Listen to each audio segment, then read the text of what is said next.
नमस्कार, बिजवेट में आपका स्वागत है। मैं हूं अमित शर्मा और आज हम बात करने जा रहे हैं भारत के 3 प्रमुख बैंकों की टीम्स के बारे में। State bank of India, HDFC bank और बैंक ऑफ बड़ौदा एक नए जन बाजार भुगतान इकाई के गठन का निरीक्षण करने के लिए टीम बना रहे हैं।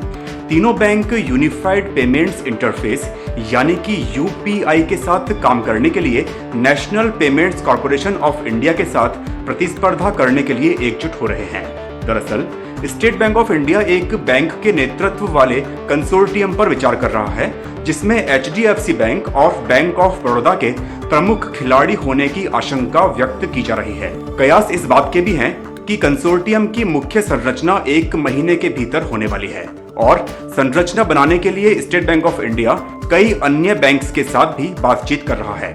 एक अन्य प्रवक्ता ने कहा कि कंसोर्टियम के हिस्से के रूप में 3 बैंकों के होने से बहुत फायदा होगा, क्योंकि यह इकाई में आकार और पैमाने जोड़ देगा। गौरतलब है कि state bank of India, HDFC bank और बैंक ऑफ बड़ौदा मिलकर आधे से अधिक लेन देन की प्रक्रिया कर सकते हैं। साथ ही 3 बैंकों को एक साथ मिलकर कंसोर्टियम के आकार के संदर्भ में भी समझ में आएगा, क्योंकि यह लागत और लाभों को साझा करने में सहायता करेगा। कई अन्य उधारदाताओं, एक कार्ड ऑपरेटर, एक बड़ी प्रौद्योगिकी फर्म और कुछ भुगतान नेटवर्क खिलाड़ी भी बैंक के नेतृत्व वाले भुगतान संघ में शामिल होने की योजना पर काम कर रहे हैं। इसके अलावा रिजर्व बैंक ऑफ इंडिया के new umbrella entity NUE licence ढांचे के अनुसार उन आवेदकों को सेंट्रल बैंक द्वारा सकारात्मक प्रतिक्रिया दी जाएगी जो पैन इंडिया रिटेल भुगतान नेटवर्क का संचालन और स्वामित्व कर सकते हैं।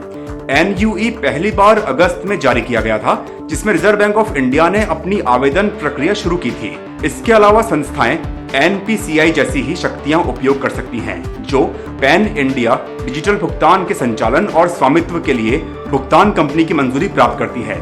भले ही प्रस्तावित NUI के लिए विशिष्ट जनादेश केंद्रीय बैंकों द्वारा अभी तक स्पष्ट नहीं किया गया है, लेकिन उनके द्वारा व्यापक विकल्प निर्धारित किए गए हैं, जैसे कि ATM network, point of sale सेवाओं और प्रेषण सहित नई भुगतान प्रणाली का संचालन करना।